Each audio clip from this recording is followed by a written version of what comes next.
नमस्कार दोस्तों, आपका स्वागत है हमारे इस चैनल में एडवोकेट कृष्ण कुमार त्रिपाठी।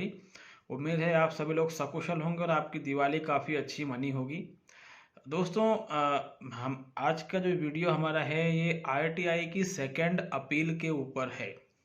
आरटीआई की सेकंड अपील, हालांकि इसके बारे में मैंने पहले बताया तो है, लेकिन शायद पूरी तरीके से विस्तृत रूप से या फिर उसको पूरी तरीके से नहीं बताया है। तो मैंने सोचा इस पर एक वीडियो बना दिया जाए, क्योंकि कुछ लोगों ने कमेंट करके इसके बारे में भी कहा था, इसलिए मैं इसके ऊपर वीडियो बना रहा हूँ। आरटीआई क्या होती है इसके बारे में एक वीडियो बनाया हुआ है, एक नहीं 2-3 वीडियो बनाए हैं, उसमें मैंने बताया था आरटीआई क्या होती है और उसकी फर्स्ट अपील क्या होती है ये भी बताया था। आरटीआई की सेकंड अपील क्या होती है, मैं इसके बारे में थोड़ा जानकारी आपको दे दूं। दोस्तों, एक चीज़ ध्यान रखें कि आरटीआई में दो डिपार्टमेंट मतलब बना के रखे गए हैं। एक स्टेट इंफॉर्मेशन कमीशन होता है जिसको राज्य सूचना आयोग कहते हैं, और एक होता है केंद्रीय सूचना आयोग यानी कि central information commission. State information commission हर राज्य में है और सेंट्रल इंफॉर्मेशन कमीशन दिल्ली में है। अगर स्टेट इंफॉर्मेशन कमीशन की बात की जाए तो वो सभी मामले जो स्टेट से ताल्लुक़ रखते हैं, जिनका संबंध राज्य सरकार से है, ऐसे मामलों को स्टेट इंफॉर्मेशन कमीशन डील करता है सेकंड अपील में। और ऐसे मामले जिनका संबंध केंद्र सरकार से है या किसी ऐसे महकमे से है, डिपार्टमेंट से है जो केंद्र सरकार के अधीन आता है, तो ऐसे मामलों में अगर कोई आरटीआई लगती है और सेकंड अपील तक आप जाते हैं तो उसके लिए केंद्रीय सूचना आयोग बनाया गया है। इस तरीके से दोस्तों, दो तरह के आयोग मुख्य रूप से बनाए गए हैं। किसी भी राज्य की राजधानी के अंदर ही राज्य सूचना आयोग का कोर्ट, जुडिशरी या जो भी कहना हो ऑफिस, ये मौजूद रहता है। इसके अंदर कई विद्वान जज बैठते हैं जो रिटायर रहते हैं। उसके अलावा कोई ऑफिसर भी इसके अंदर जज बनकर बैठ सकता है, और इनमें बहुत जजों की संख्या ज़्यादा होती है। मतलब कि अलग अलग जिलों के हिसाब से यहाँ जज बैठे रहते हैं जो कि आपके मामले की सुनवाई करते हैं। किसी भी मामले में हमने आरटीआई लगाई है, हमको जवाब मिला है या नहीं मिला है, हम उस जवाब से सेटिस्फाई अगर नहीं हैं या हमको जवाब ही नहीं मिला है, ऐसे मामलों में हम जो हैं फर्स्ट अपील करते हैं। फर्स्ट अपील में भी अगर हम सेटिस्फाई नहीं होते हैं या फर्स्ट अपील करने के बाद भी हमको जवाब नहीं दिया जाता, तो फिर हमें सेकंड अपील करना पड़ती है राज्य सूचना आयोग में।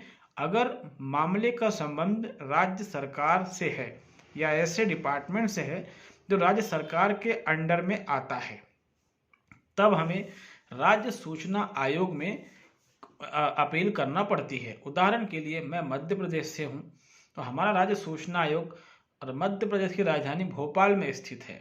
वहाँ पर हमें अगर हमें जानकारी नहीं मिली है या जो जानकारी हमको मिली है उससे हम असंतुष्ट हैं, तो फिर हमें वहाँ पर अपील करनी पड़ती है।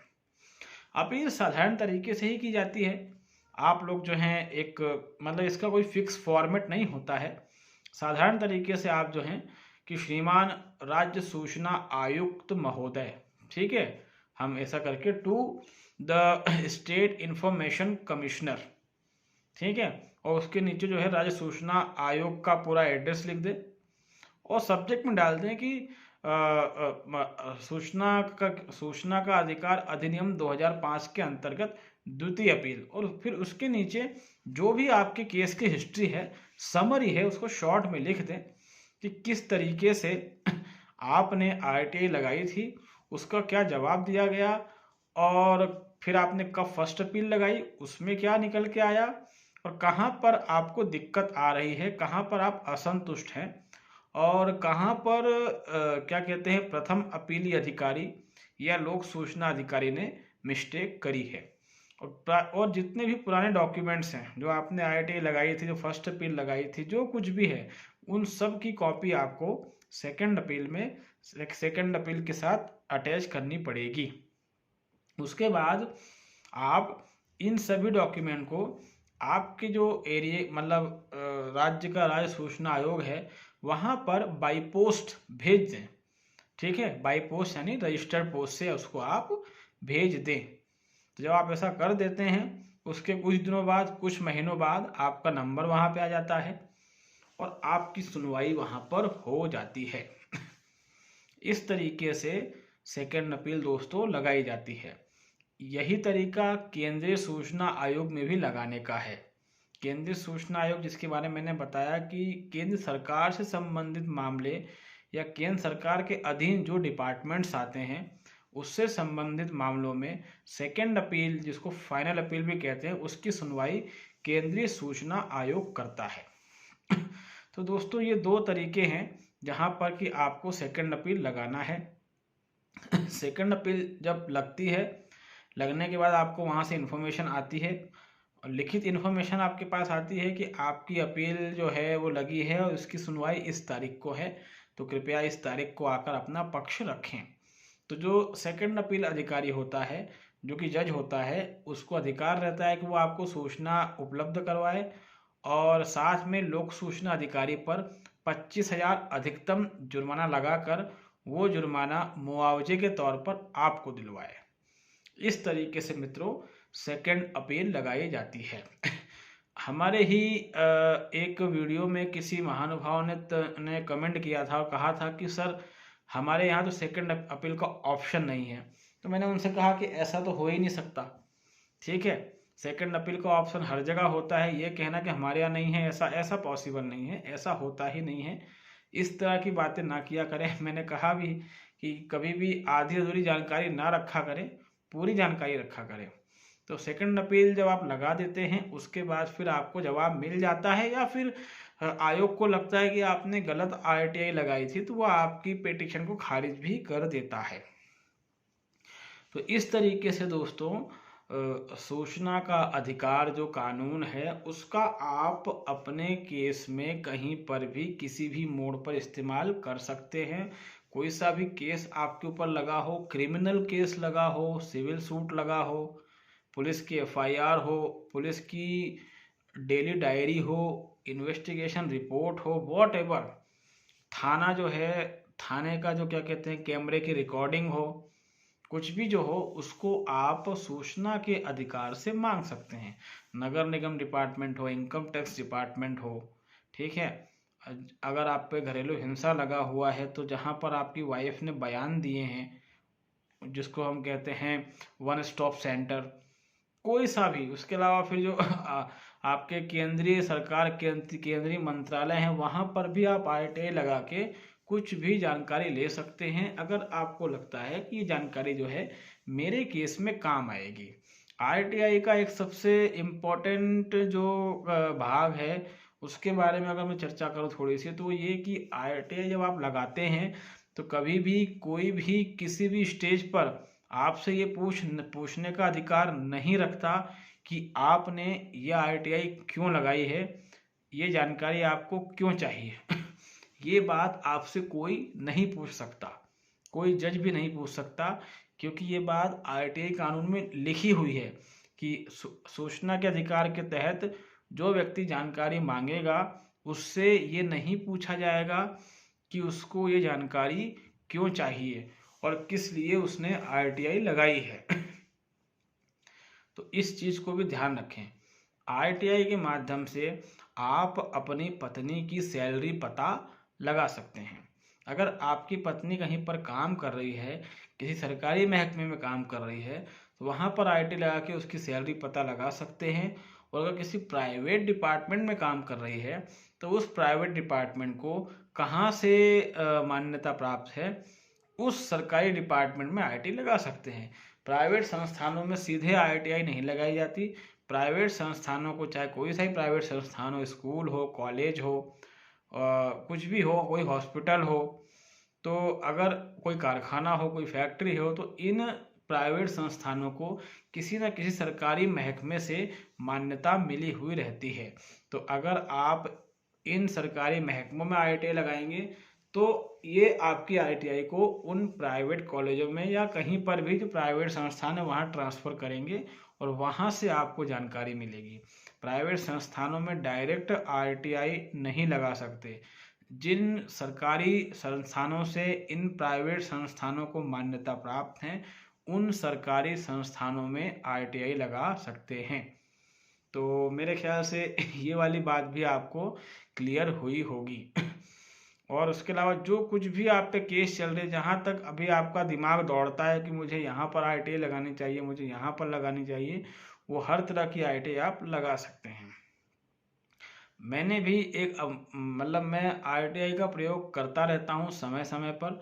और एक लगभग 3 साल पहले की घटना आपको बताऊँ, मैंने आरटीआई लगाई थी। तो कोर्ट के मुख्य न्यायाधीश थे, तो मेरी आरटीआई के कारण उनको नौकरी छोड़ना पड़ी थी, उन्होंने इस्तीफा दे दिया था। तो आरटीआई कहीं ना कहीं एक पावरफुल चीज़ है, और इसके माध्यम से हम जो है हमारे हमारे जो केस चल रहे हैं, चाहे वो हमारे ऊपर हो या हमने किसी पर लगाए हों, काफ़ी इससे मदद मिलती है, और इससे केस को अपने फेवर में करने में भी काफ़ी हेल्प मिलती है। तो मेरे ख्याल से ये जो भी मैंने अभी आपको बताया है, इसके बारे में आपके सभी डाउट क्लियर हो गए होंगे। और कोई डाउट अगर है तो उसको हम मैसेज बॉक्स में डिस्कस कर लेंगे। उसके अलावा आरटीआई का एक्ट जो है वो ऑनलाइन अवेलेबल है, आप जो है ऑनलाइन डाउनलोड कर सकते हैं उसको गूगल से। हर स्टेट का एक्ट, हालांकि सभी जितने भी राज्य हैं सभी के आरटीआई रूल एक जैसे हैं, 19-20 का फ़र्क हो सकता है, क्योंकि राज्यों को भी थोड़ा अधिकार मिले हुए हैं कि वो इस एक्ट में थोड़े बहुत संशोधन या थोड़ा बहुत चेंज अपने हिसाब से कर सके। अन्यथा पूरे भारत में आरटीआई का कानून एक जैसा ही है, और अपने केसों में इसका अच्छे से आप इस्तेमाल कर सकते हैं। कोर्ट के अंदर भी दोस्तों आरटीआई लगाई जा सकती है, जैसे मैंने बताया कि मैंने लगाई थी, तो कोर्ट में भी आरटीआई लगा सकते हैं। किसी भी तरह का रिकॉर्ड कुछ भी आप कोर्ट से मांग सकते हैं। हालांकि कोर्ट में बहुत कम लोग आरटीआई लगाते हैं, वो डरते हैं कि कहीं इस आरटीआई के कारण मेरा केस ना बिगड़ जाए। यही कारण है कोर्ट में बहुत कम लोग आरटीआई लगाते हैं, लेकिन आप लगा सकते हैं। आप खुद के नाम से ना लगाना चाहते, किसी और के नाम से लगवाएं, ताकि आपके केस में असर ना पड़े। आप किसी और के नाम से आईटीआई बनाएं, कोई आपका दोस्त हो, परिवार का हो, दूर का रिश्तेदार, उसके नाम से लगाइए आईटीआई, कोई दिक्कत नहीं। कई जानकारियां जो है वो हमारे हाथ में लगती हैं। उदाहरण के लिए जैसे मैंने एक आईटीआई फैमिली कोर्ट में लगाई थी कि पिछले 5 सालों में जो फैमिली कोर्ट में मेडिएशन होता है, उसके माध्यम से कितने घर परिवार बसाए गए। जवाब थोड़ा हैरान करने वाला था, और वो जवाब मेरे लिए आधार बन गया। और उस जवाब की कॉपी मेरे पास जो है, उसको मैं कहीं पर भी किसी भी फैमिली मैटर में इस्तेमाल कर सकता हूँ, ये कहते हुए कि इनके यहाँ जो मेडिएशन सेंटर बने हुए हैं ये किसी काम के नहीं है। यहाँ पर सरकार लाखों रुपए हर महीने सैलरी बांट रही है, मगर ये मेडिएशन सेंटर कोई भी काम नहीं करते, और इनके द्वारा जो है 10% घर भी आज तक नहीं बसाए जा सके हैं। तो इस मेडिएशन सेंटर का मतलब क्या है? तो मतलब सीधी सी बात है, इस तरीके से आरटीआई लगा के हम किसी भी डिपार्टमेंट से किसी भी तरह की जानकारी मांग सकते हैं, और उसको उस जानकारी को अपने केस में कहीं पर भी जो कुछ भी पॉसिबिलिटी बनती है उसको इस्तेमाल कर सकते हैं। तो मेरे ख्याल से दोस्तों आपको ये पूरी चीज़ें क्लियर हुई होंगी। कुछ डाउट वगैरह है तो आप हमसे पूछ सकते हैं। और इसके अलावा अगर आपको कोई लीगल हेल्प चाहिए, कोई एडवाइस चाहिए, तो फिर उसके लिए आपको हमारे व्हाट्सएप नंबर पर मैसेज डालना पड़ेगा। और जब भी मैसेज डाला करें तो अपना नाम ज़रूर मेंशन किया करें, अपने शहर और अपने राज्य का नाम भी मेंशन किया करें, उसके बाद ही हम आपसे बात कर सकेंगे दोस्तों। तब तक के लिए बहुत बहुत